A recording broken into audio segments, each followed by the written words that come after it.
Assalamualaikum warahmatullahi wabarakatuh. Baik, pada video kali ini saya akan mempresentasikan tugas proposal kewirausahaan. Saya mengambil tema proposal kewirausahaan yaitu Cibejo, Cireng Belut Ijo Pencegah Stunting. Sebelumnya perkenalkan nama saya Naufal Kurniawan dengan NIM 24334128 dari Prodi D3 Keperawatan, Fakultas Psikologi dan Kesehatan, Universitas Negeri Padang.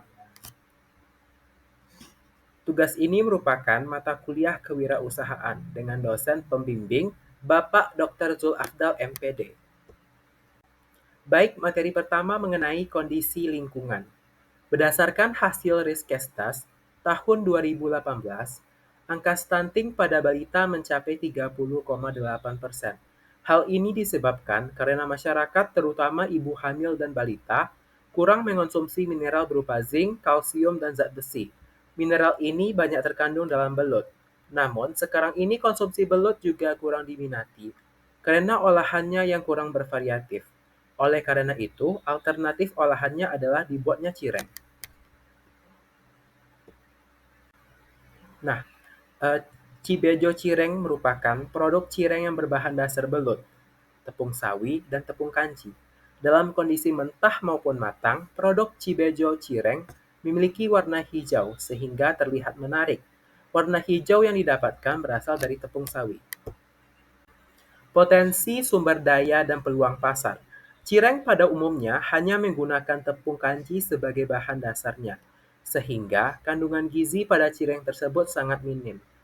Cibejo Cireng hadir sebagai inovasi cireng dengan penambahan tepung belut dan sawi sebagai bahan utamanya, sehingga kandungan gizinya lebih banyak dibandingkan dengan cireng pada umumnya. Peluang pasar produk Cibejo Cireng di masyarakat sangat besar. Produk ini dapat dipasarkan kepada berbagai kalangan masyarakat, khususnya pada ibu hamil sebagai upaya pencegahan stunting pada balita. Produk ini dapat dipasarkan secara offline di supermarket, minimarket, dan juga secara online. Selanjutnya, analisis SWOT. Yang pertama, strength. Bahan bakunya mudah didapatkan. Terbuat dari belut dan sayuran yang kaya protein dan mineral. Proses pembuatannya mudah, unik karena berwarna hijau. Weakness, harga lebih tinggi dibandingkan cireng pada umumnya. Proses pembuatannya cukup lama karena bahan-bahan yang digunakan juga berkualitas. Opportunity, jangkauan pasar yang luas, menurunnya angka balita stunting di Indonesia. Selanjutnya, trade, adanya snack kekinian. Selanjutnya, analisis kelayakan usaha bisa dilihat. Yang pertama mengenai analisis keuangan, bisa dilihat beberapa biaya dan uraian yang digunakan dalam pembuatan cireng. Jikalau dalam sebulan memproduksi 350 bungkus Cibejo Cireng, nah, untuk biaya tetap perbungkusnya 550, sedangkan biaya variabel perbungkusnya 5.950 jika digabungkan menjadi 6.500. Selanjutnya, mengenai analisa keuntungan harga jual. 10.000 sedangkan biaya produksinya 6.500. Bisa dilihat mengenai analisis keuntungan harga jual. Selanjutnya, metode pelaksanaan.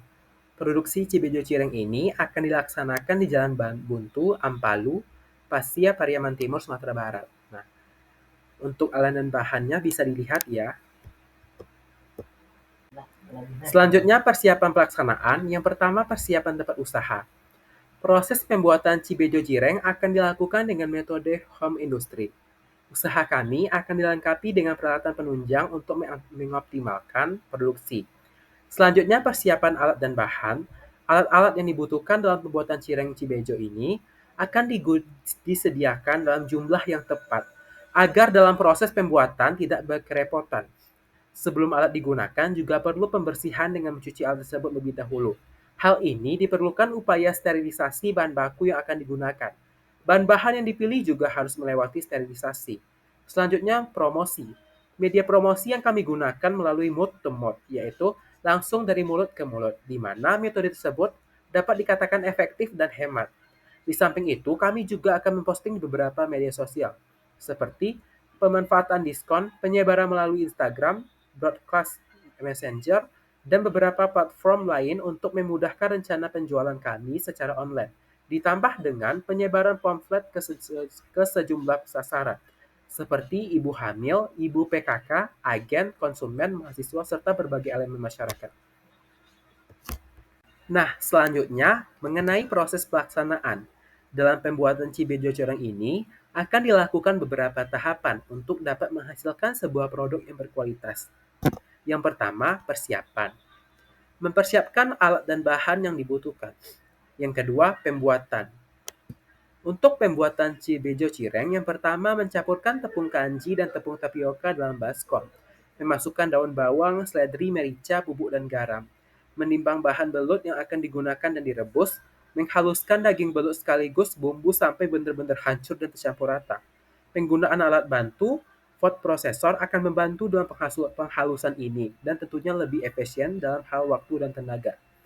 Menambah tepung sayur ke dalam adonan, mencampur seluruh adonan, menuangkan air panas sedikit demi sedikit sambil mengaduk adonan sampai kalis.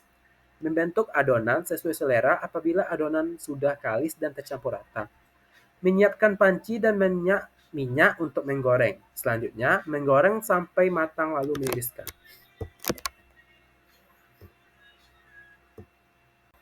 Selanjutnya pemasaran. Sasaran pemasaran Cireng adalah pada warga sekitar kampus UNP Keperawatan, dosen UNP, staf karyawan UNP, serta mahasiswa-mahasiswi UNP. Kemudian meluas ke masyarakat, terutama ibu hamil, anak-anak, dan lembaga-lembaga yang bersangkutan dengan kesehatan. Promosi dari desa ke desa lain secara langsung, serta melalui sosial media, yakni Instagram, Facebook, WhatsApp, dan lain. Selanjutnya mengenai biaya dan jadwal kegiatan bisa dilihat ya mengenai anggaran anggaran biaya dan jadwal kegiatan. Nah, selanjutnya pada lampiran yaitu kami di sini menampilkan 3 lampiran. Yang pertama lampiran laporan arus kas bisa dilihat ya. Yang kedua laporan laba rugi. Nah, dan ini merupakan lampiran terakhir yaitu business model canvas bisa dilihat ya. Sekian penampilan dari saya. Jikalau ada salah, saya mohon maaf. Saya tutup dengan Assalamualaikum warahmatullahi wabarakatuh.